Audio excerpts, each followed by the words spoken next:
Congress also passes the Civil Rights Act. They were attempting to nail down that all Americans were citizens, including the free blacks. Beyond the Civil Rights Act, they're afraid Johnson vetoed it. That's why they went to the 14th Amendment to go even further, and then the 15th Amendment, which followed, doing these things. Now, what happens is Johnson resists this. President Johnson vetoes, as you remember, the Civil Rights Bill. He tries to veto the Reconstruction Acts. He tries to essentially say that Reconstruction is his job only. And limited enforcement power, the Republicans get increasingly frustrated and angry. Thaddeus Stevens, Charles Sumner, those in the congressional radical Republican, so-called radical Republican faction who wanted true social change in the South. So Congress, for their part, decides that the president himself needs to be restricted. And the way they go about this is they try to check Johnson's ability to even run the executive branch. They passed the Tenure of Office Act, which is probably not constitutional, saying that for Johnson to dismiss any of his cabinet, any federal employee, had to get congressional approval first. Johnson rejects this, tries to fire his Secretary of War, Edwin Stanton, who was actually sort of a mole for the radical Republicans, at which point Johnson's brought up in impeachment charges for high crimes and misdemeanors. He's acquitted. He's let off by one vote. But after this, politically, he's sort of a dead duck. And at this point, Congress elbows him out of the way and takes over control of Reconstruction and passes what are known as the Military Reconstruction Acts of 1867. Now, in these acts, Congress acts on what it calls the state suicide theory or conquered province theory.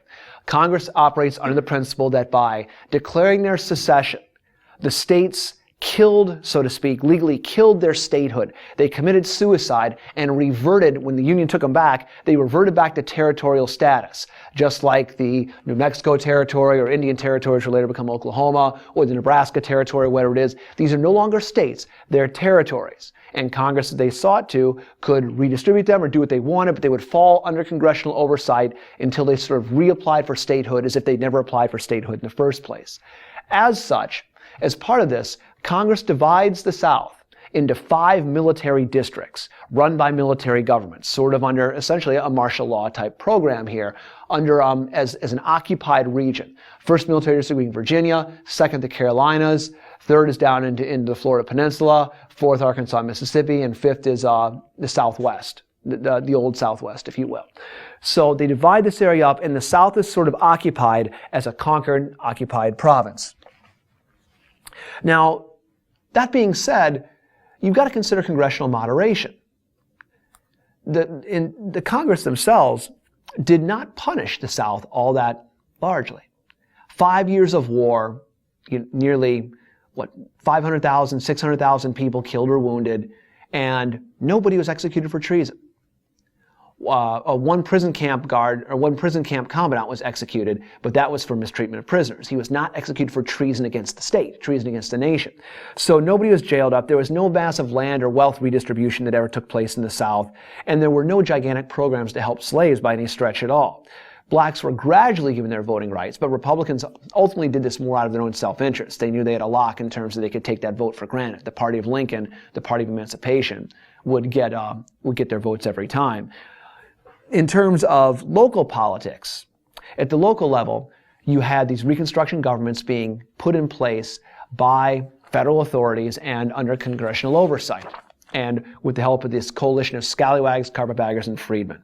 Now, who are the scallywags, carpetbaggers, and freedmen? As you recall, scallywags were Southerners, rather, who cooperated with Reconstruction. So they were viewed as particularly badly by their fellow Southerners because they had, as the phrase was, gone over to the enemy. They were seen as collaborators in many sense. Carpetbaggers were Northerners who came to the South and tried to make a new life there and saw the South as a region of economic growth and potential, but they were seen as unwelcome outsiders by the Northerners. And some blacks in the elites were brought in as well. They brought with them political, social, and economic equality and justice. They rebuilt the infrastructure of the South. They started to establish new hospitals. They brought the South up to speed, at least in terms of establishing public schools, all sorts of internal improvements. But doing this cost money. And remember, the South is destitute after the war, so tax rates sort of went up. White Southerners attributed this to Yankee corruption, carpetbag corruption, scallywag corruption, and the fact that government was being improperly run and wastefully managed by these, as they saw it, outsiders who had taken over their local regionalism in many ways. There was some political corruption, but certainly no more than anywhere else in the Union. And that's a story for a lesson from here on out, one of our further future lessons. But in terms of successes, these governments did bring necessary reforms, legal and civil and educational and institutional infrastructure reforms to the South. In terms of limitations, there was corruption and there was also major expense. And so there was also major white resistance, which was going to limit the effectiveness of this and blunt its ability. Now, under Grant, during the Grant years, you saw a movement come afoot called redemption, where the Bourbons, as the so-called Bourbons, the old elites of the South, gradually try to work their way back into power. And the term redemption is a key AP history term. You want to know it. It means a return of the South to white Democratic Party control and white supremacy. And that's the terrorist wing of the Democratic Party during this time would be the KKK, the Ku Klux Klan, and the White Leagues, which formed in the South, to essentially engage in open terrorism, if you will, against the freedmen elites, the carpetbaggers and scallywags who are running these governments. So you've got a struggle going on within the South over who's going to control the destiny of the region. It gets so bad that Grant ultimately has laws passed through Congress, the Force Acts, which allow him to send in federal troops to specific areas and break the Klan and break the Klan's power and kind of set them back a little bit. Now, throughout this time, here we're almost like the Revolution again. The longer this goes on, the more the North tires of this. And in this era of fantastic corruption, the reforming zeal of the North is sapped by the fact that you've got an enormous amount of political corruption and government at all levels seems for sale, both North and South of the Mason-Dixon line.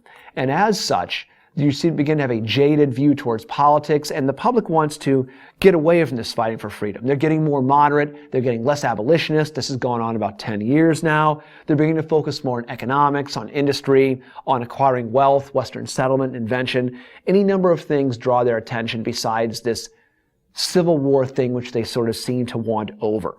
And so you see the North losing their desire to keep refighting these fights. So the South is going to, in some ways, win the peace. The North is ultimately going to quit on this and quit on the Freedmen, Scallywag, Carpetbagger coalition, leaving them to their fate in many ways to get on with their life and their governance. The Panic of 1873 is an economic crash, only further gets Northern popular opinion more focused on their own domestic internal economic crises and less on what needs to be done or not be done in the South.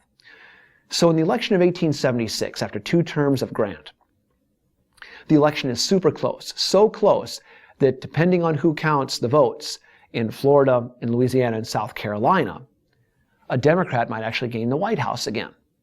The Republican Party is frantic to not let this happen. As a result, they strike an important compromise, a famous deal that you see on the AP exam, you know from your classes, the Compromise of 1877. In this compromise, Southern Democrats agreed to accept Republican vote totals in these 3 disputed states, and allow Rutherford B. Hayes, the Republican nominee, to become President of the United States over Samuel Tilden, even though Tilden had more popular votes. The electoral vote goes to Hayes. In exchange, Hayes promises, or Republican Party bosses on Hayes' behalf, promise to end Reconstruction by withdrawing federal troops from the South.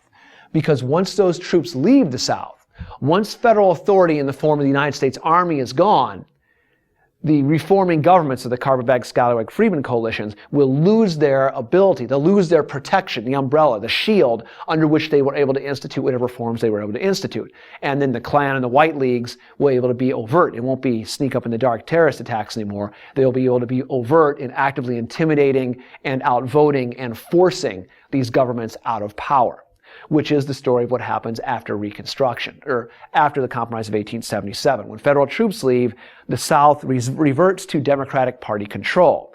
And in many ways, this lost cause mythology of the South and the mythology of Reconstruction being this tragic, horrible failure becomes the narrative of American history for about the next 100 years. Today we look back at Reconstruction and say that even though it failed and had limitations, certain things didn't go away.